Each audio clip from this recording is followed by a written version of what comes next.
So I'm going to go ahead and screen share here. And as Phil said, if you first, I'm Colleen, and I spent almost 12 years in the military in the branch of the Army. I flew Apache helicopters, but while I was in, I also served as a unit victim advocate. So that's somebody who, if somebody were to experience some kind of sexual misconduct, they could report that to a unit victim advocate, and then they could have that either go restricted or unrestricted, which we do have a guest later who will talk about what that means and what those reporting options are as far as who they can report to and how that works. So that's who I am and why I'm here talking to you. After my military service, I've still been engaged in the sexual misconduct realm, investigating sexual misconduct as well as discrimination and harassment complaints at two different universities, the University of Michigan, and then prior to that at Central Michigan. And so that's kind of my background and why I care about this topic. Let me give me just 1 second to screen share. So that should, not that one.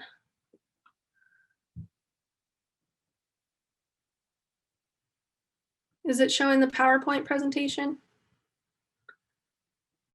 Good. Yep, you're good.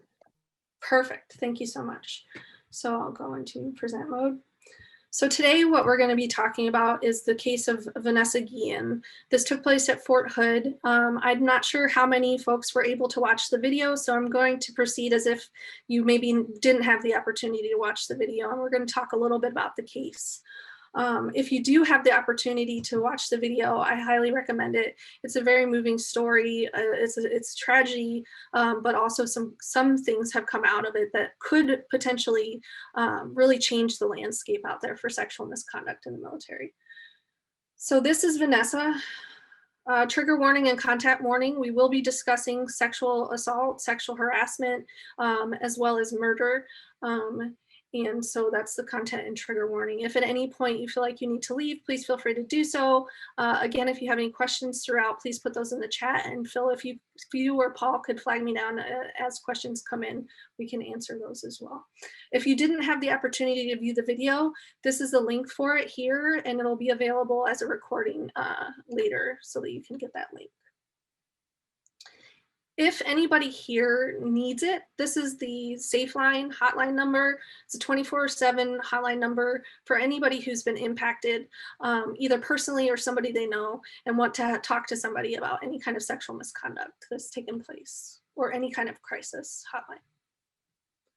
So I wanted to start out with some statistics. So 22% of active service females and 7% of males have experienced some form of sexual harassment while serving.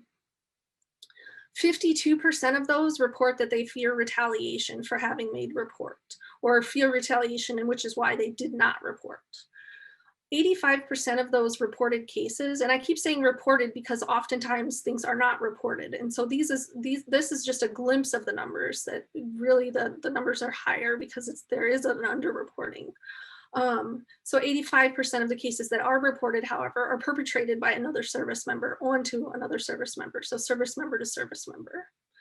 And then this case in particular took place at Fort Hood, which is actually the number, this isn't a good reason to be number one, but the number one base for sexual misconduct in the United States military as a whole. And that's not just the Army, that's the military. They're the number one for this violent crime. So Vanessa was a soldier stationed at Fort Hood. She was a new soldier, a junior enlisted soldier. And while she was stationed at Fort Hood, she went missing. She went missing on April 22nd, 2020. That was the last known sighting of Vanessa. Soon after, her family got involved. And if you saw the video, you see how much her family was involved in this process. They got involved and they brought the media in, and they brought a lot of media attention to this case. So Vanessa was missing at this point, and they're searching for her, and the media is now getting involved and knows that there's a soldier who is missing. At first she was determined to be AWOL, so absent without leave. So they thought she had voluntarily left her position and that she was voluntarily gone. Her family didn't accept that explanation and refused to accept it, and said that she was missing and they couldn't get a hold of her. They continued to push it. Eventually, celebrities started picking up the story and tweeting it. And throughout this whole time that she was missing, the veteran community and the military community picked up on it very fast. So whenever there's a missing soldier on social media, it often gets shared that somebody is missing, and ask for help, for information, and for help locating the person. Because there's a variety of different reasons why veterans and service members go missing. Sometimes it's voluntary, sometimes it's mental health related. And so we always want to get those folks back and make sure that they're safe. So that social media is a very powerful tool for doing that. And in this case, social media was a huge kicker for how this got such widespread attention, how it hit the national news, and why it galvanized this military Me Too movement that we'll talk about here in a second too. So as I said, celebrities started sharing the story in June. It hit the national news in June. And then unfortunately at the end of June, they found the remains of Vanessa. They learned that she had likely, so the investigation is still not completed, but it's likely, as far as what they found out in the episode so far, in the media so far, is that another specialist, another service member is likely to have murdered her and hidden her body where it was found, the remains were found. They think that the impetus for this murder had something to do with sexual harassment, because Vanessa had reported to her family that she had been sexually harassed. There's still dispute coming from the military side about who the harassment was coming from, who the perpetrator was, but there's suspicion that it was the individual that ended up murdering Vanessa who was sexually harassing her. And that it could have been some kind of retaliation for her either going to report it or the potential that she might report it. After her remains were found, they were identified, the Secretary of the Army opened an investigation into the sexual harassment concerns specifically. That's a big deal. I don't know how else to explain that, other than that's the top civilian official in the military, civilian official of the military, who then opened an investigation into Fort Hood and to what is going on at Fort Hood, because this is not an isolated incident. There are other types of misconduct, other murders that were happening at the same time. And as I said before, it's the highest number of sexual misconduct in the military as a whole is taking place at Fort Hood. So an investigation was opened. And then August 14th was Vanessa's memorial service. If you see the video, they show portions of the memorial service. It's very powerful to watch and hard to watch. And then the 2020 episode had aired in September. So that's what we're talking about, this case in particular, because it really galvanized a second wave of Me Too in the military. So back in 2016, 2017, when Tarana Burke's Me Too movement hit the media and people started sharing their stories, the military did participate in that, but not to the level that they have now. So because of the Vanessa's case hitting the media, excuse me, Vanessa's case hitting social media specifically, service members, veterans, people on active duty still started sharing their stories, men and women sharing their stories of their own experiences with sexual harassment and sexual misconduct.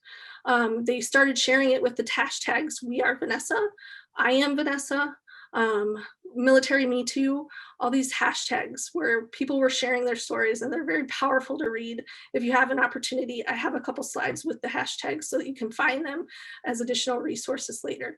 They also started organizing marches. And again, her family was instrumental in this. Her family really pushed hard for all these marches, for these rallies, for the social media and the media attention. They pushed hard for that so that nobody would forget what happened here. Pushing for legislative changes as well, which I'll talk a little bit about here shortly. I want to go back to the first slide here and talk about this picture. So when I say that this was a galvanizing moment, I really mean that. Hundreds and hundreds, maybe thousands of service members at present and past started posting pictures of their boots. So that's what you see here is a picture of our boots with flowers in them as a memorial to Vanessa. This picture of Vanessa Guillen here is made up of hundreds of pictures of boots with flowers. So I wanted to share that because I just found that to be so powerful. How many people shared their own stories and their own illustration of their piece of this moment in time and movement. I'm gonna stop screen share for a moment. See if Linda is here. Okay. So if you want to I stopped screen sharing. If you want to turn your cameras on, I'd like to open it up for some discussion about the video and about sexual misconduct in the military. The second portion of this, if she's able, we have Linda Legg-Teeple, who's here to talk about the military's sexual harassment and response program and how that works and how reporting looks when you are in the military and you make a report of sexual misconduct. But if folks don't mind sharing so I can see you, that would be great if you share your camera. If not, if you're not comfortable, that's okay too. Phil, do they have the ability to turn their cameras on? Should. Okay, cool. So one of the things that I wanted to open up for discussion is in the military, if something goes missing, so if a thing goes missing in the military, a weapon, night vision goggles, anything like that, it's all hands on deck. Everybody is searching for whatever is missing. In this case, it was a person is missing. And eventually they got to that point where everybody was searching for her. But as I kind of talked a little bit about, at first they categorized her as AWOL and that she was absent without leave of her own accord. So there wasn't this widespread searching effort. And one of the things in the video that her family keeps saying over and over again is, how do you go missing on a military installation? And why aren't they looking for her? If a weapon was missing, everyone would be looking for her. Absolutely. So I wanted, yes. Absolutely. I wanted to open up to see what folks' thoughts were on the fact that they didn't do that in this case, and that they didn't do this all hands searching at first when it was a person who's missing. What does that say to you about how the military treats its people? Especially if you're not from the military, anybody who wants to share, please hop in. Okay. Just wonder if it's a combination of, like, Me Too was in full force. The tragedy of not looking for her, of not finding her for a long time, that her family had to be involved, and I think people resonate with family looking. I think it's always that case of the right person, and this is hard to say really, but like the right person and the right figure at the right time, that she might have fit of this case, and herself might have fit all those kind of buttons in a way, tragic as that was. By show of hands, had anybody heard of this case prior to today or prior to watching the special before this session? Just okay, good. Not good, but good that it made it out to a wider audience. So what about it? Yeah, her family's persistence, Lauren, absolutely key. Thank you for pointing that out. Her family was relentless in ensuring that something was done. They involved their Congress people, they involved their local media as well as the national media. They even had the opportunity to sit with the President of the United States about this matter. And they wouldn't let it go, even though the military in this particular, and I don't want to denigrate the military, they have changed their response to sexual harassment vastly in the last several decades. In fact, things are much better than they had been in the past. But there's still a long way to go. And this case has really started to push with her family, with other veterans, with other organizations, has really started to push for change in the military and the response to sexual misconduct in the military. So what I mean by that is right now, if there's an incident that's reported to a command, it is handled within the command. So the command is in charge of the court proceeding, basically, if it goes to a court martial, or they would do a non-judicial punishment, which is something shorter than or less than a grand jury type of trial. There's a big push right now to legislatively take that control away from the command and place it within the prosecutorial, a new prosecutorial authority within the JAG Corps. So it would still remain within the military, but it would be prosecuted by a prosecutor who wasn't part of the unit, because there are all kinds of conflict of interest problems with having somebody who works for the command make decisions about whether or not something should proceed to a court martial, which is our version of a court system, or a trial system is what the court martial is. Does anybody have any questions about what we've gone over so far, or any questions about sexual harassment in the military in general? Colleen, could you talk about those conflicts of interest? Because I think that's really important, of like, what, as a commander yourself, like what would be going through a commander's head if I have a person alleging maybe a key person, or a staff sergeant or master sergeant of inappropriate contact? Like what would be the concerns of a commander? So one of the major concerns is personnel, right? Always people are first, and people make the mission happen.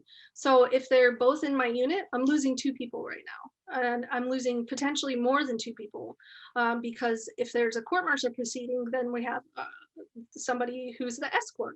We have somebody who maybe has to drive somebody. So we're talking about pulling manpower away from the unit in order to adjudicate this allegation or report.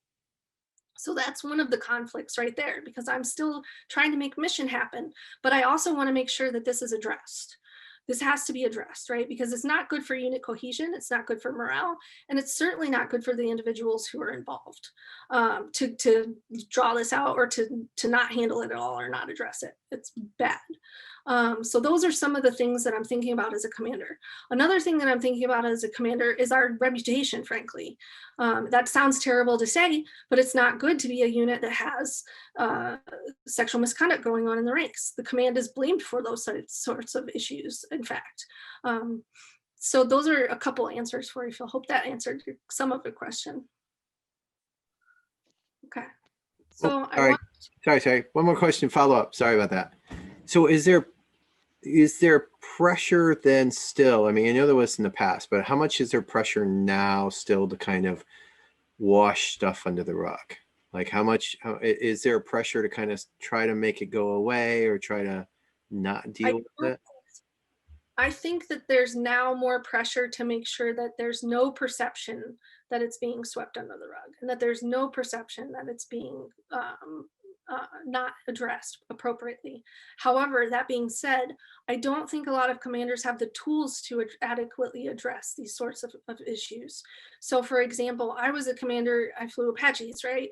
And then I'm a commander in charge of a proceeding over somebody for a criminal matter that I have no background in. I have no legal training. These commanders, now at the company level, I wouldn't be in charge of a sexual misconduct matter. I want to make very clear that that's much higher level now. That's a change though. That's a change that has come about over the last several decades. It used to be the unit commander was in charge of this level of crime, but now it's a higher level commander who makes that ultimate decision about whether it'll move forward or not. So they've moved it up, but not out of the command yet. So I do want to just let everybody know that we did have a guest speaker lined up, and she has internet issues going on right now. That's why she's here with us right now. And she was going to talk about the process and how it looks when you make a report in the military. So I am going to try to go through her slides. We did a dress rehearsal, so I have enough information off of that I can provide some of the information. Colleen, can I hop in real quick before you move to her slides? So one of the things that I think is fascinating about this particular case is it ultimately ended in murder. Yeah. And often we wonder how seriously it would have been taken, or if families would have gotten involved, or the media, or the celebrities, or, I personally called my local elected representatives to demand some action for her, but I haven't done that for women who have had complaints, or men who have had complaints about sexual harassment. So is there any information out here about why this one? Was it because it ended in murder, or I have some personal thoughts and opinions on why that might have been the case. I think that some of it has to do with the nature of us being home for COVID right now, and that we had time to internalize and really digest that this had taken place. And for that it wasn't where we had the next day we forgot about what was in the news because it wasn't affecting us anymore. We're home and that's what we're watching and we know about it, and it's all over social media, all over the regular media. And so I think that it had time to sit with people, and people sitting with it, it wasn't sitting well with them, and so it caused them to want to act. And I think that that's why this might have been different. I equate it a little bit to some of the racial injustice that's going on in the country right now. That movement, I think, that has been so powerful because we're home and we are having time to sit and think about these issues and process them fully and get engaged. Okay. So the military has a program, it's called the SAPRO program, Sexual Assault Response Program. I say program twice because that's just what we do. We use our acronyms, but then we say the word from them anyway at the end for some reason. The Army itself has a SHARP program. So the SHARP program is Sexual Harassment and Response Program, or Prevention, excuse me, not program. This is a poster that I pulled off the internet that I just really liked. I like this poster because it sends that clear message. This is not going to be tolerated in our military, in the Army, not in our Army. So Ms. Legg-Teeple is actually the Michigan National Guard SARC. So she's the Sexual Assault Response Coordinator. Lots of acronyms, folks. Sorry if I get them tongue-tied here. Her job is anytime there's any kind of sexual assault, it gets reported to her office. If it takes place with a military member, sometimes it can be a civilian family member. They get reported and handled through her office and streamlined out from her office. So we talked a little bit about sexual harassment, but we haven't actually defined sexual harassment. So sexual harassment is any unwelcome or unwanted communication of a sexual nature initiated in subjecting somebody else to those communications or conduct. And it could be made a term or condition of their pay or career or jobs. Sexual assault is unwanted touching or unwelcome touching of a sexual nature, and it's a crime. Another change that the military is making right now, there's legislation out to make any kind of sexual harassment a military crime. Right now, believe it or not, it's not a crime in the military to commit sexual harassment itself. They're working on changing that and making it part of the manual of courts martial and the non-judicial punishment. So reasons why we don't want sexual misconduct in the military. I talked a little bit about unit cohesion and how it's bad for the unit.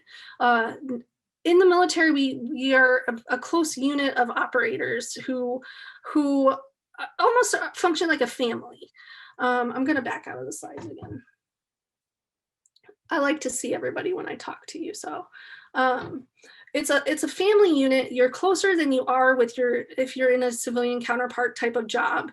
It's similar to the kind of mentality of like police or firefighting or a medical profession where it's a high stress environment, and so you bond with the people that you work with. So imagine that you have two people in that kind of a close and bonded environment, and they're involved in some kind of sexual misconduct. One, say, is the perpetrator, one is the survivor victim of some kind of sexual misconduct. That unit will splinter apart. People take sides, they pick who they believe, it can destroy a unit. And not to say that that's anybody's fault. It's just the nature of what happens when these sorts of things happen. And so that's a main, not only do you have the person who's been personally impacted, but an entire unit can be splintered because of a sexual misconduct. Army leadership has to do a better job, I think, of adjudicating these type of cases and taking care of them. I'm going to skip that slide too. So there's two options for reporting in the military. There's what we call an unrestricted report, which means that the chain of command will be informed about what happened, and then they'll be able to take some kind of action or address it. And the police are involved. This criminal investigative division is like a special unit of police in the military. Then there's also restricted reports. So if somebody were to make, that's kind of like confidential. You can think of it as a confidential report or a non-confidential report. So the non-confidential report will get reported to the chain of command and then handled and addressed appropriately through the chain of command. A confidential or restricted report will not be reported to the chain of command, but it still allows the victim survivor the opportunity to receive medical services, to keep it confidential, to get therapy or any kind of other medical services that they might need, mental or physical. And also it allows them to have a advocate, a unit victim advocate assigned to them to help them throughout this time in their life. It's a very difficult period. The difference between that and the unrestricted, again, is that they can't get a unit transfer. So if you made an unrestricted report, it's possible to put in and ask to be transferred to another unit so that you're not working in that family unit with your perpetrator. If you do a restricted report, you don't have that available to you. And then again, the chain of command will act and law enforcement gets involved if it's an unrestricted or non-confidential report. So some of the reasons why these are not reported or are underreported are there's a fear of that retaliation. So we saw on the statistics side, the 52% of reporters are concerned about retaliation or have actually faced retaliation. So there's that fear, the fear of retaliation. There's the fear of physical harm that prevents people from reporting, because these are folks that you know are physically capable of hurting you, right? You are physically capable too. We're strong individuals in the military. We have to pass certain fitness standards. So there's a real fear that there's a physical harm coming if you report. As we saw with Vanessa, who unfortunately there was physical repercussions for, and she didn't make an official military report, by the way. At least not to anything that they've released so far. She reported to her family, which is not uncommon that a survivor or a victim will confide in somebody close to them prior to making any kind of official report. Other reasons why soldiers don't report or service members don't report are things like concurrent offenses. So potentially there was underage alcohol use involved, or maybe potentially drug use. Those are two things that are incompatible with military service. And so somebody's career could be on the line if they wanted to report. They would be concerned that their career would be impacted because of those other concurrent offenses, because there is no so-called amnesty policy in the military for drugs or for underage alcohol use, even in these types of cases. And then of course, there's also fear that they'll be blamed, personally blamed, or fear that that people won't believe them. There's the fear that they're going to hurt someone's career. That's a big fear. In reporting is that you're going to impact the other person, because again, this person who has violated their trust is a team member in a lot of cases. It's somebody who they did have a trust with and had rapport with, and they violated that trust. And now you're asking them to report something that could potentially turn the rest of their family against them as well. So those are all things that prevent people from reporting in the military, and that are unique a little bit to the military because of how close that operational unit is. Any questions so far? How's the chat doing? She was well decorated too. So she had lots of experience. She was a young soldier, but she did have some awards for her time in service that she'd already earned. And the person who is alleged to have murdered her, they believe that, or he was a little bit senior to her, so there was a power differential, and they do talk about that as well. In a lot of these military cases, there is a power differential, and because we're so used to working in this hierarchical rank structure, that power differential is very prohibitive for speaking up or reporting or confronting a person, because they outrank you and they really have a lot of control over your life, in fact. So there is that issue as well, the power differential. Thank you for bringing that up. Colleen, somebody asked if somebody files a report, how protected are they after that point? Sure. So I will say and start out by saying that I've been out of the military for 5 years.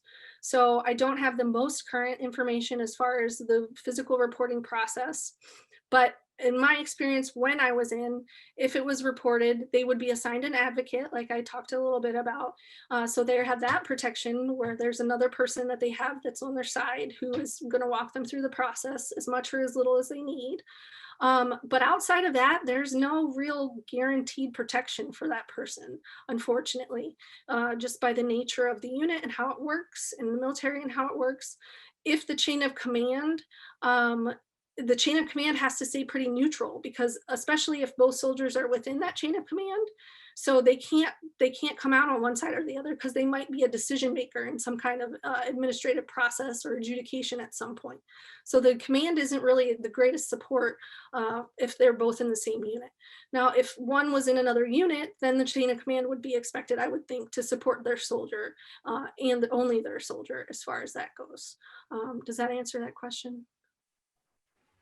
Absolutely. Hey, Colleen, can you also talk, because I think you touched about this, but you just brought this up in my head too, of just, I don't think a lot of people understand how close you work, live, eat, breathe, socialize, everything else with that unit. So if it's somebody next to you or one rank above you, how closely you'll still have contact with that individual day in and day out.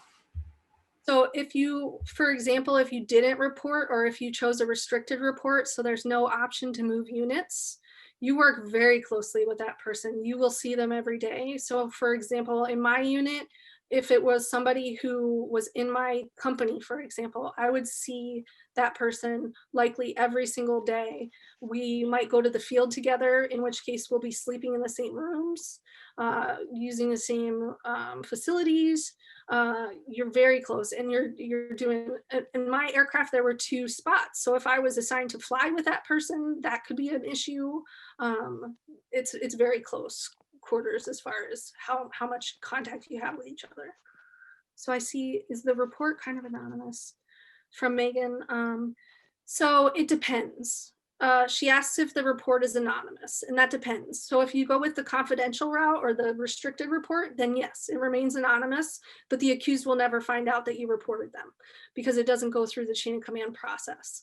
If you choose unrestricted or the non-confidential route, then the accused will be informed, likely by CID, when they begin an investigation. So that's how that would work. So Absolutely. Colleen, Yeah. can you hear me? Yep.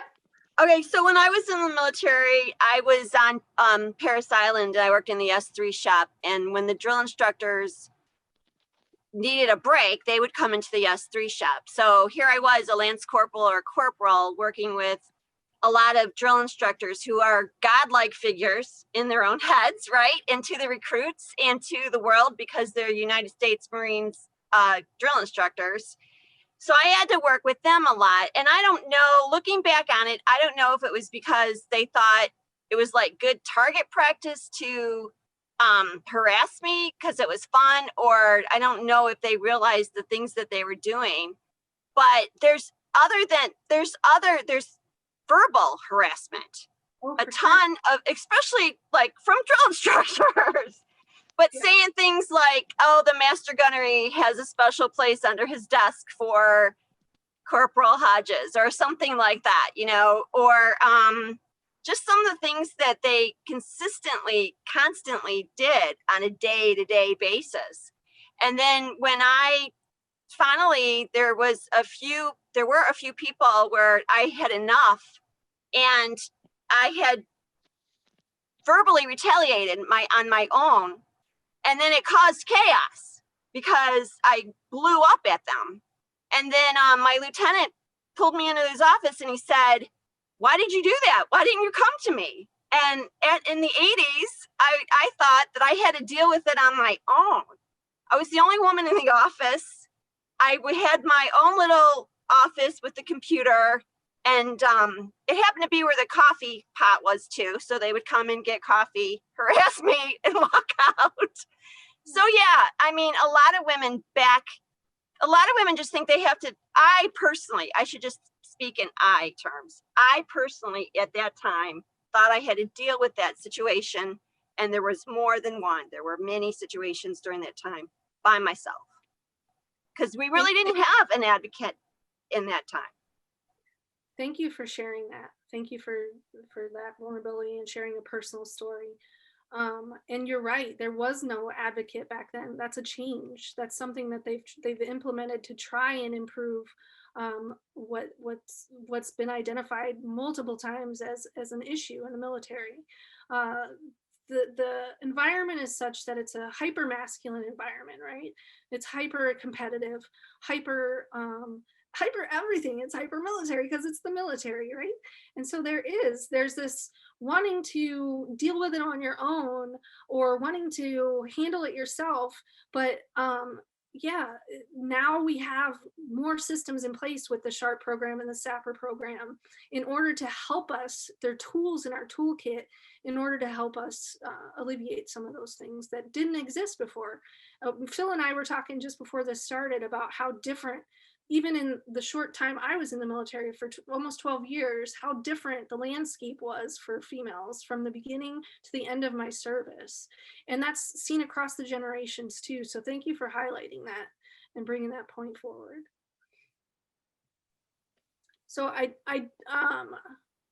want to shift gears a little bit and talk about what the process looks like when you go through it. So when somebody reports sexual misconduct and goes for the non-confidential route, they go for the unrestricted report. It's immediately reported to what I called CID, the Criminal Investigative Division, and they take over the investigation and they come out and they interview. And they start interviewing everybody who might have information. It's a criminal proceeding. It's a criminal investigation for sexual assault, for example. Then they, after those interviews, will reach out to the alleged offender and they'll talk to that person and get their side of the story as well. And then they gather any potential evidence that might exist. Once that's been done, they do what's basically a grand jury type process, but we call it something different in the military. And they go through that article, I want to say it's 52. It's an article hearing, but it's basically a grand jury to determine whether or not that will proceed. All of this takes time. So the person, if they're still in their unit, they're still interacting with each other potentially. They're still both there. There's probably not been an arrest made. In many cases, there isn't enough evidence for an arrest or any kind of military process to go forward. So then a prosecutor who works for the commander again will make a recommendation to that commander about whether or not this should go forward to trial. Very similar to the civilian system as far as how prosecutors make those decisions based on the evidence, based on witness testimonies. All of those factors go into that decision. If it moves forward to a court-martial, then there are a lot of different potential sanctions that can be placed on a person if they are found guilty. So it's just like criminal law, it's a guilty beyond a reasonable doubt. So it's a high standard of evidence, high standard of proof. And this whole thing, again, is taking a long time out of somebody's career. Both soldiers are flagged, so they can't leave they can't go get promoted. They can't, if they're flagged, they can't get any kind of positive promotions or pay raises or potentially go to schools. So this is impacting them for anywhere from 6 months to several years that it takes for the court process to go through, right? These are other barriers to why folks don't report, is because of how long the process takes and how involved the process is. That's all supposing that it goes through to the trial process. And then again, there are a lot of different sanctions that can be in place. So if somebody is found to be guilty of sexual assault, for example, they can face up to and including death. In the military, death is on the table for rape, which is different from the civilian side, in at least as far as I'm aware. And then in many cases, it doesn't actually go to court-martial. In many cases, it ends up being handled either administratively or through what we call non-judicial punishment, which is something less than a court-martial. So that would be things like, the most that you would get for that would be like potentially a pay reduction, potentially rank reduction. You might be kicked out of the military or administratively separated. Those are some options for if you're found to have violated something short of a court-martial. So I have a question here from Helen. So during the process, there isn't a lot of protection, unfortunately, from retaliation. For formal retaliation, yes. So if somebody is formally, like very clearly retaliating against an individual who's made a report or who a report is against, the chain of commands can step in and take action as far as whatever the conduct is, they can address the conduct. But as far as some less formal types of retaliation, so like the stigmatization, the social pushing away of folks, there's really not that much that there's protection wise for that. No. Any other questions? I do apologize for the internet difficulties that led to our guest speaker not being here. So I do appreciate everybody's patience with this and your willingness to engage with me in this format. I think that I'm appreciative that it's a smaller group so that we can have more of an intimate discussion. So I'm happy to open it up for any kinds of questions, hypotheticals, and answer the best way that I can. Colleen, there's something I want to throw in here for people that aren't experienced with this, but there's a lot of training and videos now on MST, which is military sexual trauma. And one of the things that we're finding is that people who are exposed to extreme trauma, the response is almost the same as from an incestuous relationship or a child who's abused by a family member, because this is your band of brothers, your tribe that you're supposed to be reliant on. It is your family, the people that you see every single day. And so when we look at these cases where there's sexual trauma for men and women, it's so deep, and the wounds are so raw for many of them, because they are dealing with not just the sexual trauma, but also the sexual trauma of somebody who was supposed to be there for them and in their tribe or in their family. Yeah, Jennifer, absolutely. It has been shown that it has similar impacts. It also has impacts mental health wise and can cause PTSD. MST is a cause of PTSD, and a lot of folks who've experienced it. I'm going to share screen again real quick to go to a slide about MST. So as Jennifer helpfully brought up, military sexual trauma is a term that the VA uses to describe anybody who, while in service, experienced sexual trauma of any kind. So while you're in, it's described as sexual harassment and or sexual assault. But when you get out, it's described as military sexual trauma that impacted you while you were in service. And that's sort of the umbrella term for it. Folks who've experienced MST, and I keep saying folks because this isn't limited to just women, this is affecting male service members as well.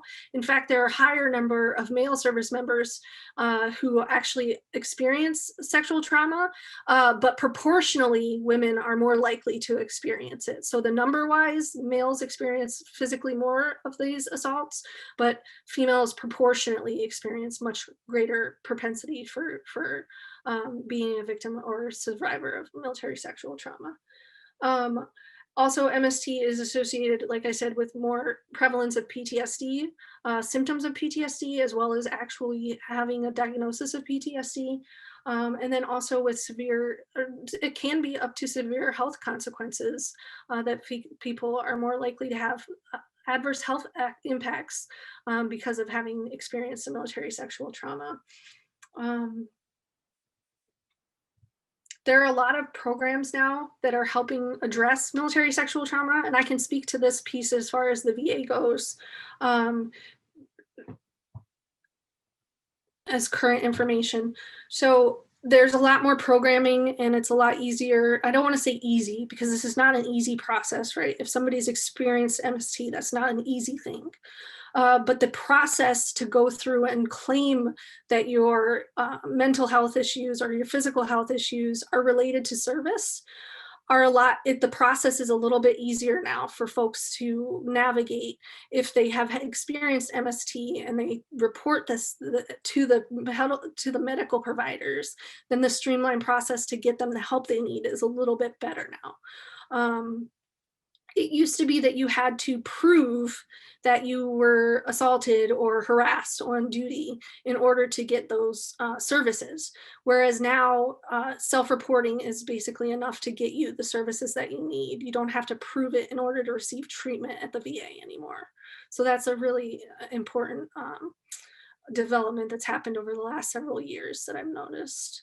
I don't know if you have any experience with that, Jennifer, as far as like seeing a difference in what it used to be versus now. Yeah, absolutely. So now you can definitely show some causation. And if you can show some causation, it's much easier to get compensation and help for treatment for MST. And this is where I always put the plug in that, you know, if anybody in your panel or if anybody that watches this video is concerned, treatment works and treatment helps. You need, if you are suffering, getting treatment is definitely the way to get parts of your life back on order. But you can now go to the VA, and if you can show you know, reports where you were struggling or where you had some issues that the command had seen, you can report that back to an MST. Yeah, I started showing up to work late. I didn't tell anybody about what was going on, but I started showing up to work late. Oh, okay, so we could relate this back to she was showing up or he was showing up because they didn't want to be in formation before somebody was there to supervise. Or you had somebody who was normally a really stellar service member who was, you know, similar to Vanessa, who had medals and who had been earning a really fantastic name for themselves, who suddenly starts to struggle. Now the VA can look at those struggles and see them as being a causation for MST, which really has helped increase the supports that can be given to people who are experiencing some of that trauma from that. Thank you, Jennifer. And I do want to highlight that there are supports out there. There are resources, which I'll share as part of the presentation as well. There are organizations out there dedicated to helping people through military sexual trauma and through the healing process. I won't say recovery. I don't know that you ever recover, but you can heal in many ways. So there's definitely, it's not all doom and gloom. There are trying to make changes, those legislative changes that will hopefully be coming in the near future to help with these cases and to ensure that we reduce, if not eliminate, as much as possible. I'm going to share again just for the resources. So we are getting close to time. We have extra time anyway. I mean, Zoom won't cut off. So I mean, if people need to leave, that's fine. But we can still stay on and do questions and finish up the presentation. Yeah, absolutely. So these are some of those hashtags that I talked about earlier that folks were using. And if you have the opportunity and you have the capacity, and what I mean by the capacity is I mean both the time and the mental energy to read through some of these stories. If you go on Twitter or go on Facebook and use these hashtags, the stories are just so heartbreaking of what's happened to folks, and there a lot of cases, their chain of command and how they handled it are unfortunate. There are some better stories too, though. Some folks had a good experience who went through the system and went through the reporting process that are sharing their stories at these hashtags. And I really, if you have the opportunity, it's very powerful and impactful to look at those stories. Another resource that I wanted to highlight is the nsvrc.org. There's a resource list there specifically for people who've been impacted by sexual trauma in the military. Also, these are some organizations that work very closely for, or I should say against, sexual assault and sexual harassment in the military. Protect Our Defenders is a big one. They are pushing hard for those legislative changes that we were talking about. And then also there's the military sexual trauma movement. This is a little bit of a controversial movement, in fact, because they use a lot of nudity when they're talking about this issue, which some people find counterproductive. But a lot of survivors will tell you that it's very empowering to take back ownership of themselves and to own their own body again. And so that's part of her message, is that healing piece. And then there's also the Service Women's Action Network, which is another phenomenal organization that's really pushing for change as far as misconduct and sexual harassment in the military. I'd love to answer some more. I see why people are so afraid. Yes.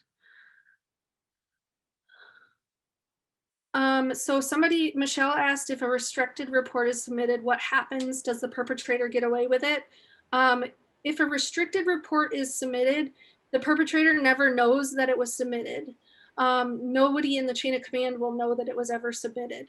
But a recent development, which is a good development in my opinion, is there's now a database where even if you go restricted, you can report the name of your perpetrator through this new system. And that system will then track if they have previous complaints. So their name will then be on a file somewhere.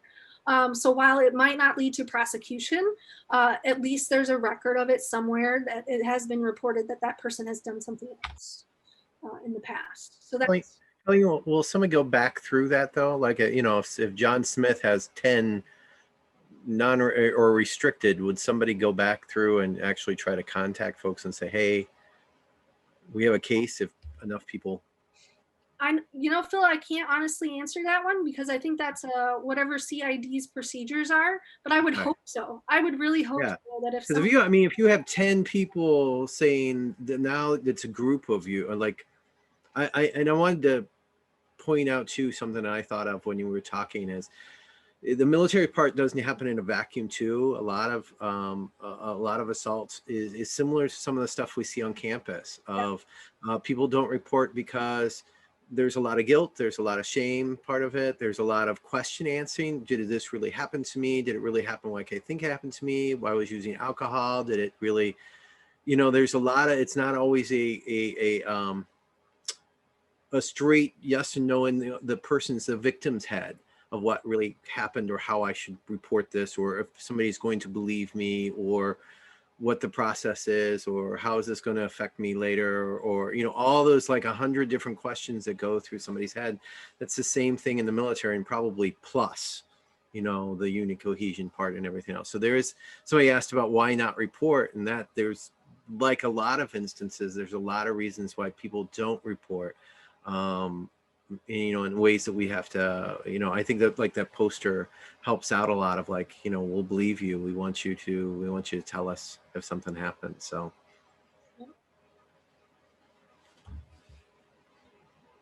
Any other questions? By the way, I do want to say, Colleen, you did a great job. So thanks for doing this on the fly. This was awesome. Thank you, Colleen. Yeah, really great. I would have liked to served under a strong woman like you. So that's awesome. Absolutely.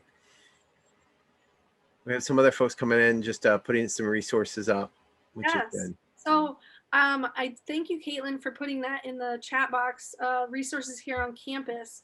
So if you're a veteran here on campus, you'd absolutely have access to the campus resources, or any kind of community member here on campus. You have access to the resources here on campus, in addition to the ones that I already described earlier in the Safe Line number. So UMPD is a resource here on campus. The Office for Institutional Equity is a resource here on campus. For SAPAC is another great resource here on campus for survivors. And that's open to veterans, non-veterans, active service members. Everybody who's a community member can access those resources, and are encouraged to do so if that's the place where you're at and you're ready to do so. And we do have a person on campus who is healthcare benefits for the VA, Brittany Tyrell. If you need her information, it's on our website under other contacts, or you can contact through me and I will get you in touch with Brittany. Just say you need to get in touch with Brittany, and we'll make sure you get her number and I'll send a message to her. She can help you navigate the VA system. We do have a women's health clinic here at the Ann Arbor VA. And we also have people here to help you. Yeah, I know it's not as good as it could be, but it's there. And, but she can help you also navigate the system. And she's a social worker by training. So she can help you kind of navigate that system and get some help. I have a question in the chat from Rosemary that says, what would you advise new and commissioned officers to look for pertaining to this issue? That is a great, great question. So what I would advise is set the tone. As the commander, as the officer in the unit, you set the tone. If you're going to be zero tolerance, be zero tolerance. When these issues come forward, nip them when they're smaller issues before they morph into the bigger issues in the toxic command climate. If there's jokes being made, cut it off. Knock that stuff off. That leads to the climate that can impact. Yeah, that's my advice as far as that goes. Where's Rosemary? Thank you. Thank you for that question. Are you in ROTC? Yes.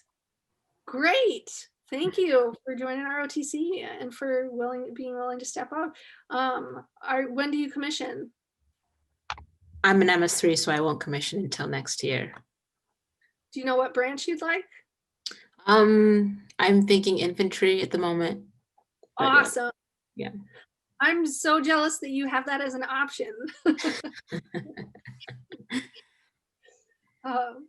That's great. Any other, let's see, I was trying to make sure it wasn't so quiet. Okay. Yes, Helen pointed out that Flint has a sexual assault advocate there. That's great. And I'm going to stick around and just answer questions. So if you have to bounce out and go somewhere, please do. But I'm going to stick around and answer questions for the rest of the time that we have available. So feel free to ask them. Otherwise, I'll just awkwardly talking. Colleen, thank you so much again today for this. And thank you for stepping up at a moment's notice and proving that, the Army trains good officers who are willing to kind of jump in at a moment's notice and do what needs to be done. So thank you so much for all you've done today on this. Thank you all so much for what you've done for campus and your role when you were here on the campus as well. I'll miss you as a colleague here on campus, but I hope you'll still be helping out with Veterans Week stuff long into the future and participating as well.